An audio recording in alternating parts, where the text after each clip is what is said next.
Leaders news కి స్వాగతం. Bulletin లో హెడ్లైన్స్ చూద్దాం. విదేశీ పర్యటన ముగించుకొని తిరిగి వచ్చిన సీఎం జగన్. కాంగ్రెస్ ప్రభుత్వం డైవర్షన్ రాజకీయాలకు పాల్పడకుండా ఫోన్ ట్యాపింగ్ వ్యవహారంపై సిబిఐ విచారణ చేయాలి. శ్రీ పాయల్ శంకర్. కేసీఆర్ పై దుష్ప్రచారం, 16 న్యూస్ ఛానల్ పై బాల్క సుమన్ ఫిర్యాదు.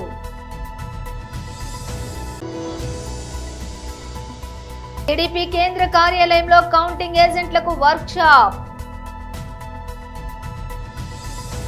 ఆంధ్రప్రదేశ్ ముఖ్యమంత్రి వైఎస్ జగన్ విదేశీ పర్యటన ముగించుకొని తిరిగి వచ్చారు. కుటుంబంతో పాటు మే 17న లండన్ వెళ్లిన జగన్ ప్రత్యేక విమానంలో గన్నవరం ఎయిర్పోర్ట్ లో ల్యాండ్ అయ్యారు. పార్టీ అధినేతకు స్వాగతం చెప్పేందుకు పెద్ద సంఖ్యలో వైసీపీ నేతలు ఎయిర్పోర్ట్ బయట బారులు తీరారు. మంత్రులు, ఎమ్మెల్యేలు పుష్పగుచ్చాలతో సీఎం జగన్ కు స్వాగతం పలికారు. 15 రోజుల పాటు సీఎం జగన్ తన కుటుంబంతో కలిసి లండన్, స్విట్జర్లాండ్లలో పర్యటించారు. రాష్ట్రంలో అసెంబ్లీ, లోక్సభ ఎన్నికలలో పోలింగ్ ముగిసిన మరుసటి రోజు ఆయన లండన్ వెళ్లారు. కాగా విదేశీ పర్యటన ముగించుకుని వచ్చిన జగన్ నేరుగా తాడేపల్లిలోని తన నివాసానికి చేరుకున్నారు. ఈ రోజు పార్టీ నేతలతో జగన్ భేటీ కానున్నట్లు వైసీపీ వర్గాలు తెలిపాయి. ఈ నెల 4న ఓట్ల లెక్కింపు సందర్భంగా తీసుకోవాల్సిన జాగ్రత్తలపై పార్టీ ముఖ్య నేతలతోటి ఆయన చర్చించనున్నట్లు వెల్లడించాయి. తాను విదేశీ పర్యటనలో ఉన్న ఈ 15 రోజుల్లో ఆంధ్రప్రదేశ్లో జరిగిన పరిణామాలపైన చర్చ జరుపుతారని సమాచారం.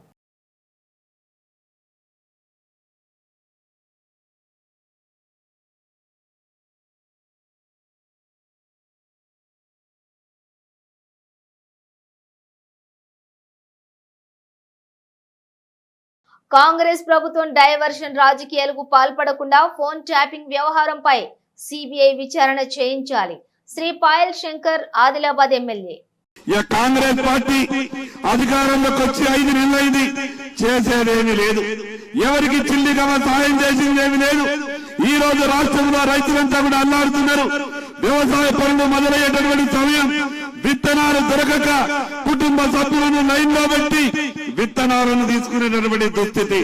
రైతు చేతిలో చిల్లి గవ్వలేదు, చేస్తానన్న రుణమాఫీ జరగలేదు. ప్రజలలో తీవ్రమైనటువంటి వ్యతిరేకత ఉన్నది. దాని మీద దృష్టి మరల్చడానికి జరిగినటువంటి గత ప్రభుత్వ తప్పిదాలను కేవలం పత్రికలకు లీకునిచ్చి పత్రికలలో వార్తలు వచ్చేటట్టు చూస్తున్నారు తప్పితే ఈ చేసినటువంటి దోషులకు, తప్పు చేసిన వాళ్లకు శిక్షలు ఖరారు చేయాల్సినటువంటి అవసరం ఉన్నది. ఈ వేదిక నుండి ఈ రాష్ట్ర ప్రభుత్వాన్ని, రాష్ట్ర ముఖ్యమంత్రి గారికి విజ్ఞప్తి చేస్తా ఉన్నాం. భారతీయ జనతా పార్టీ తరఫున డిమాండ్ చేస్తా ఉన్నాం. ఫోన్ ట్యాపింగ్ విషయంలో వెంటనే సిబిఐ ఎంక్వైరీ కోరాలా. నిన్న జరిగినటువంటి సమావేశంలో ఈ రాష్ట్ర ప్రజల దృష్టిని మరల్చేందుకు, ఈ రాష్ట్రంలో ఉన్నటువంటి సమస్యల గురించి ప్రస్తావించకుండా లేని సమస్యలను ప్రస్తావించే విధంగా ఈ రాష్ట్ర ప్రభుత్వం వ్యవహారం చేస్తా ఉన్నది. భారతీయ జనతా పార్టీ తరఫున డిమాండ్ చేస్తా ఉన్నాం. ఈ రాష్ట్రానికే పరిమితం కాలేదు ఫోన్ ట్యాపింగ్. మొన్నటి వరకు ఇంకా వార్తలు వస్తున్నాయి.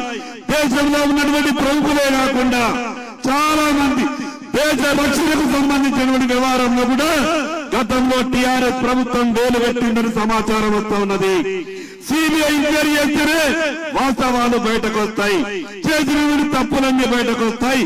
మాజీ ముఖ్యమంత్రితో సహా ప్రభుత్వంలో ఉన్నటువంటి చాలా మంది పెద్దలు జైలుకు పోయే అవకాశం ఉన్నది. ఈ రోజు కాంగ్రెస్ పార్టీ, టీఆర్ఎస్ పార్టీ మధ్యన ఒక ఒప్పందం జరిగింది. రాష్ట్ర ప్రజలారా, ఈ విషయాన్ని మనం అర్థం చేసుకోవాల్సిన అవసరం ఉంది. మొన్న లోక్సభ ఎన్నికల్లో కూడా మోసం చేసే ప్రయత్నం చేసిండు. కానీ ప్రజలకు అర్థమైంది, ప్రజలు వాస్తవాలు అర్థం చేస్తున్నారు. కాబట్టి రేపు 4వ తారీఖు నాడు 14-15 పార్లమెంటు స్థానాన్ని భారతీయ జనతా పార్టీ గెలవబోతా ఉన్నది. ఇప్పటికైనా ఈ రాష్ట్ర ముఖ్యమంత్రి కళ్ళు తెరవాలా, ఇప్పటికైనా ఈ రాష్ట్ర ప్రభుత్వం కళ్ళు తెరవాలా. ఏదైతే ఫోన్ ట్యాపింగ్ జరిగిందో దాన్ని సిబిఐ ఎంక్వైరీ చేసే విధంగా కేబినెట్ లో తీర్మానం చేయాల్సిందిగా భారతీయ జనతా పార్టీ డిమాండ్ చేస్తున్నది. మాజీ సీఎం తమ పార్టీ అధినేత కేసీఆర్ పై దుష్ప్రచారం చేస్తున్నారంటూ 16 న్యూస్ ఛానల్స్ పై బీఆర్ఎస్ నేత మాజీ ఎమ్మెల్యే బాల్కా సుమన్ శుక్రవారం హైదరాబాద్ బంజారాహిల్స్ పోలీస్ స్టేషన్ లో ఫిర్యాదు చేశారు. అనంతరం ఆయన మీడియాతో మాట్లాడుతూ 16 న్యూస్ ఛానల్స్ నిరాధారమైన వార్తలను ప్రచారం చేస్తూ తమ పార్టీ అధినేత కేసీఆర్ ఇమేజ్ ను దెబ్బతీసే ప్రయత్నాలు చేశాయని ఆరోపించారు. ఆధారాలు లేని కథనాలు ఇచ్చే మీడియాను కట్టడి చేయాలని పోలీసులను కోరినట్లుగా చెప్పారు. ABN, Andhrajyothi, V6, NTV, I News, Amma, BRK, Journalist Sai, Mic TV, Nationalist Hub, Prime News, RTV, Raj News, Red TV ఇలా 16 న్యూస్ ఛానల్స్ పై ఫిర్యాదు చేసినట్లు చెప్పారు.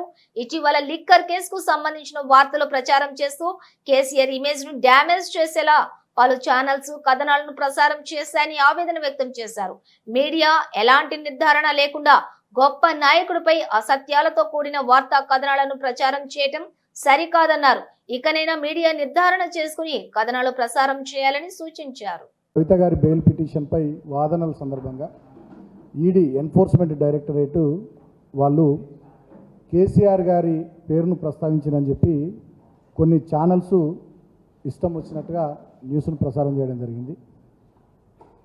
వాళ్ళందరూ కూడా వాస్తవాలు నిర్ధారణ చేసుకోకుండా కేసీఆర్ గారి ఇమేజ్ను దెబ్బతీయాలని చెప్పి, కేసీఆర్ గారిపై బురద జల్లాలని చెప్పి వాళ్ళు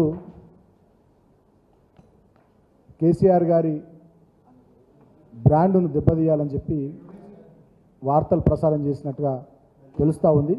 అటువంటి ఒక 16 న్యూస్ ఛానల్స్పై ఇవాళ బంజారాహిల్స్ పోలీస్ స్టేషన్ పరిధిలో, అదేవిధంగా కేసీఆర్ గారి దెబ్బతీయాలని చెప్పి, కేసీఆర్ గారి బురద జల్లాలని చెప్పి తర్వాత పంజాగుట్ట పోలీస్ స్టేషన్ పరిధిలో కంప్లైంట్ ఇవ్వడం జరిగింది.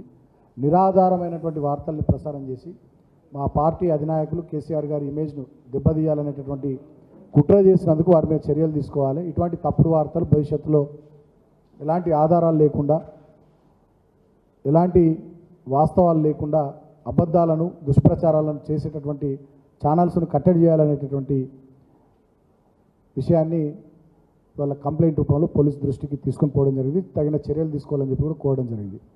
ఆ న్యూస్ ఛానల్స్ ఒక 16 news channels: ABN Andhrajyothi news channel, ETV news channel, V6 news channel, NTV news channel, I News channel, Amma news channel, BRK news channel, Dial news channel, Journalist Sai channel, Mic TV news channel, Nationalist Hub channel, Prime News channel, RTV news channel, Raj News channel, Red TV news channel, Wild Wolf Telugu news channel, ఇట్లా 16 news ఛానల్స్కి సంబంధించి complaint ఇవ్వడం జరిగింది. So నేను ఆయా news channels యాజమాన్యాలకు, రిపోర్టర్లకు విజ్ఞప్తి కోరుతా ఉన్నా. కేసీఆర్ గారు 14 ఏళ్ల పాటు పోరాటం చేసి తెలంగాణ తెచ్చిన నాయకుడు. 10 సంవత్సరాలు 2 టర్ములు తెలంగాణ ప్రజల ఆశీర్వాదంతో అద్భుతంగా తెలంగాణ ప్రజల సంక్షేమం, అభివృద్ధి కోసం కష్టపడి నిరంతరం తపన కొద్దీ పనిచేసినటువంటి నాయకుడు. ఒక 50 సంవత్సరాల పాటు, సుమారు 5 దశాబ్దాలకు పైగా భారత రాజకీయాల్లో, అదేవిధంగా ఉమ్మడి ఆంధ్రప్రదేశ్ రాష్ట్ర రాజకీయాల్లో, తెలంగాణ రాష్ట్ర రాజకీయాల్లో తనదైన పాత్ర పోషించినటువంటి వ్యక్తి.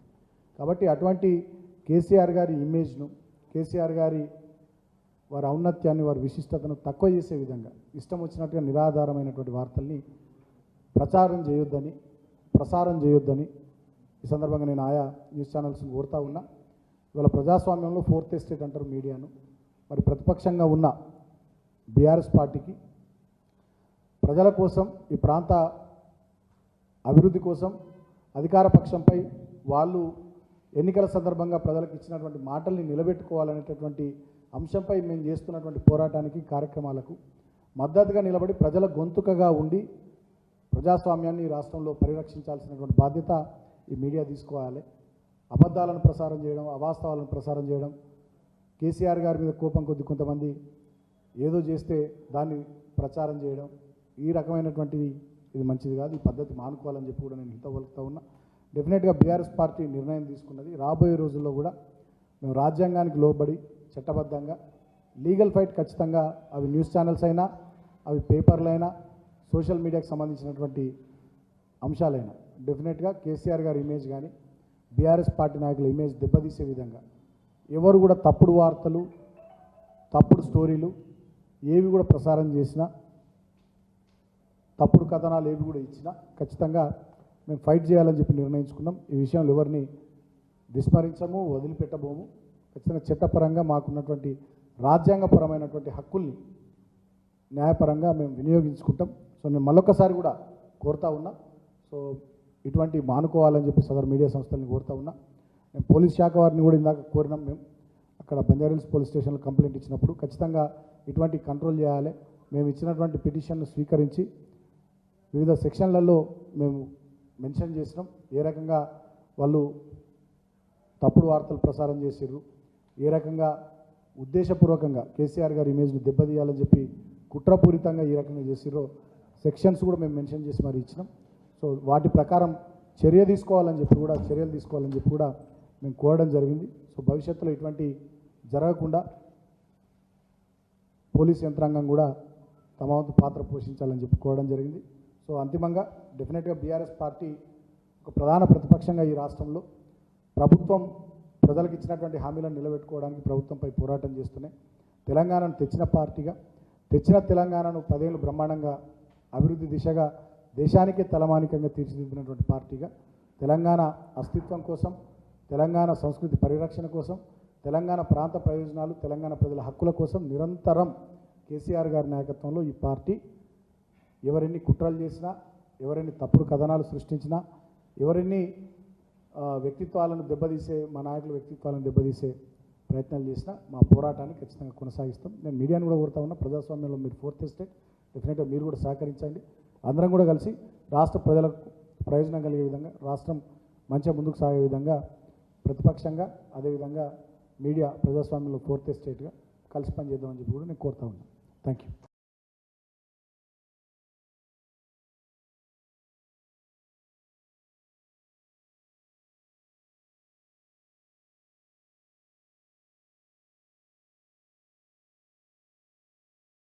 టీడీపీ కేంద్ర కార్యాలయంలో కౌంటింగ్ ఏజెంట్లకు వర్క్ షాప్.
ఎన్నికల నియమావళి అమలులో ఉన్నందున రెచ్చగొట్టే చర్యలు మానుకోవాలి. సిఐ వెంకటేశ్వరరావు. ర్యాలీలకు, విజయోత్సవ సభలకు ఎలాంటి అనుమతులు లేవు. సిఐ కనిగిరి. సోషల్ మీడియా వేదికగా రెచ్చగొడితే చట్టపరమైన చర్యలు తప్పవు. సిఐ వెంకటేశ్వరరావు. గ్రూప్ అడ్మిన్లు, గ్రూపులలో జరిగే రాజకీయ చర్చలపై తగిన చర్యలు తీసుకోవాలి. సిఐ వెంకటేశ్వరరావు. గ్రామాలలో జరిగే గొడవలు జరిగితే వెంటనే పోలీసు వారికి సమాచారం ఇవ్వండి. సిఐ వెంకటేశ్వరరావు. అందరూ సహకరిస్తారని ఆశిస్తున్నాం. సిఐ వెంకటేశ్వరరావు. జరగరాదు, ఎందుకంటే అనుమతి లేదే ఈ 3 విషయాల్లో ఎవరైతే డిజోబే చేస్తారో వాళ్ళందరి మీద కఠిన చర్యలు తీసుకుంటాం. అదేవిధంగా సోషల్ మీడియాలో రెచ్చగొట్టుకునే విధంగా ఎవరైనా కానీ ప్రొవోక్ చేసుకునే వర్డ్స్ ఎవరైతే పోస్ట్ చేస్తారో వాళ్ళందరి మీద కూడా తప్పనిసరిగా క్రిమినల్ కేసులు కట్టి వాళ్ళని రిమాండ్ పెట్టడం కూడా జరుగుతుంది. దయచేసి అందరూ సోషల్ మీడియా గ్రూపులో ఉన్నటువంటి సభ్యులందరూ కూడా దీన్ని గమనించాలి.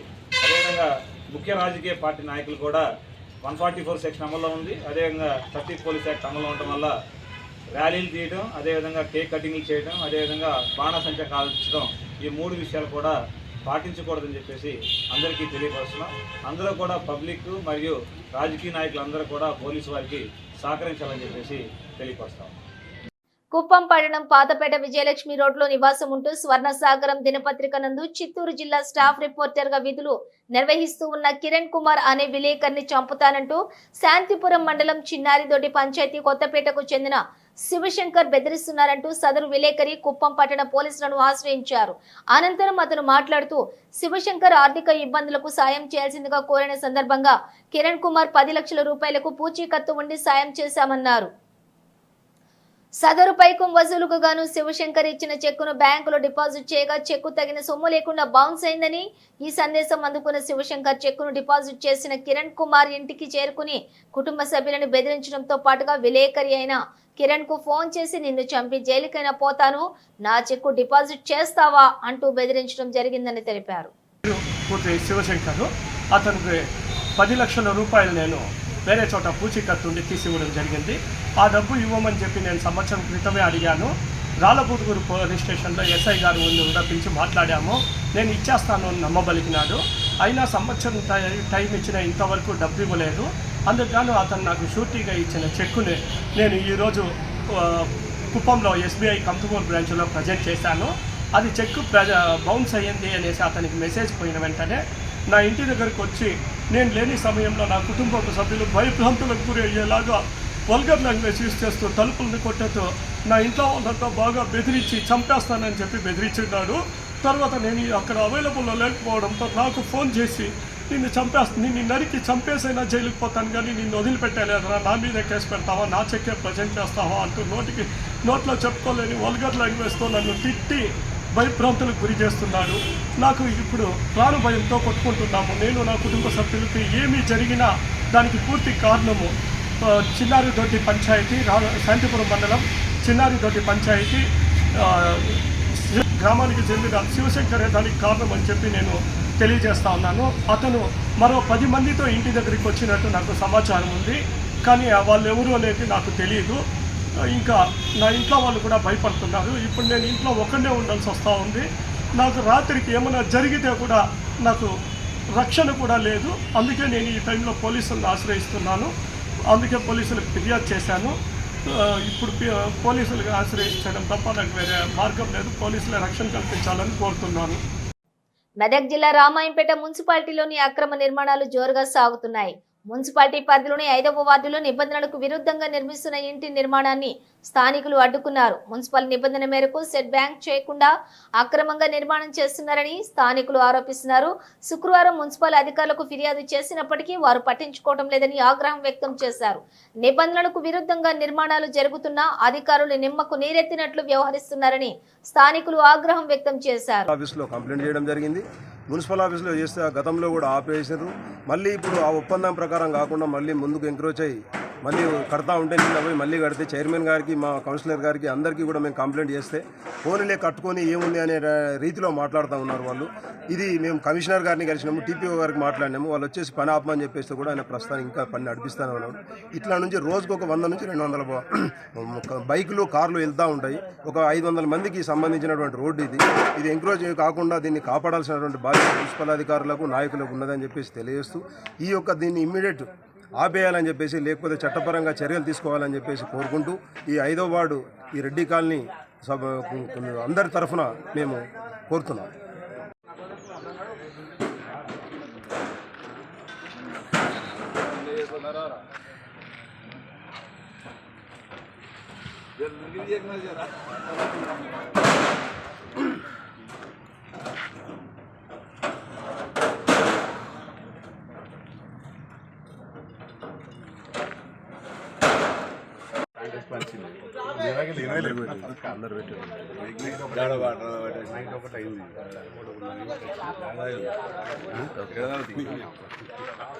నైట్ ఒకటైతే ఏడాది కూడా ఉండదు.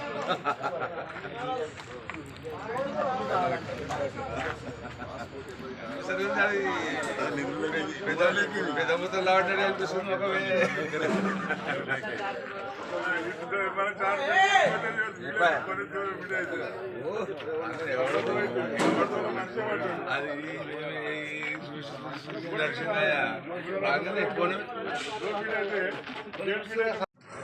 రామాయంపేట మున్సిపాలిటీలోని 5వ వార్డులోని Reddy colony near new building Kamareddy రోడ్లో ఉన్నటువంటి సెట్ బ్యాక్ ప్రకారం మున్సిపల్లో మేము కంప్లైంట్ చేసినాం. మన ఉన్నటువంటి నియమ నిబంధనలకు అతిక్రమించి రోడ్లోకి కన్స్ట్రక్షన్ చేస్తే నిన్న పోయి మున్సిపల్ అధికారులకు మేము కంప్లైంట్ ఫిర్యాదు చేసినప్పటికీ కూడా ఎలాంటి పని ఆపడం ఉండదు. మరియు వాళ్ళకి ఇష్టం వచ్చిన రీతిలో కట్టడము, ఇష్టం వచ్చినట్టు కన్స్ట్రక్షన్ ముందుకు రావడము, రోడ్లను ఆక్యుపై చేయడము, ఎదురుగా వచ్చిన వాళ్ళ మీకు దౌర్జన్యంగా మాట్లాడడం, ఇది రామాయంపేటలో ఉన్నటువంటి ప్రస్తుత పరిస్థితి. దీనికి తగిన న్యాయం చేయగలరని, మాకు సరైన రోడ్లు సెట్ బ్యాక్ అయ్యి ఈ కన్స్ట్రక్షన్ను ఏదైతే మున్సిపల్ రూల్స్ ఏదైతే విధంగా ఉన్నాయో నియమ నిబంధనల ప్రకారం కట్టిపిస్తారని, దీని యొక్క మాకు జరిగినటువంటి అన్యాయానికి మీరు న్యాయం చేస్తారని భావిస్తూ సంతోషం. బులెటిన్ ముగించే ముందు హెడ్లైన్స్ మరోసారి. విదేశీ పర్యటన ముగించుకొని తిరిగి వచ్చిన సీఎం జగన్. కాంగ్రెస్ ప్రభుత్వం డైవర్షన్ రాజకీయాలకు పాల్పడకుండా ఫోన్ ట్యాపింగ్ వ్యవహారంపై సిబిఐ విచారణ చేయాలి. శ్రీ పాయల్ శంకర్. కేసీఆర్ పై దుష్ప్రచారం, 16 న్యూస్ ఛానల్ పై బాల్క సుమన్ ఫిర్యాదు.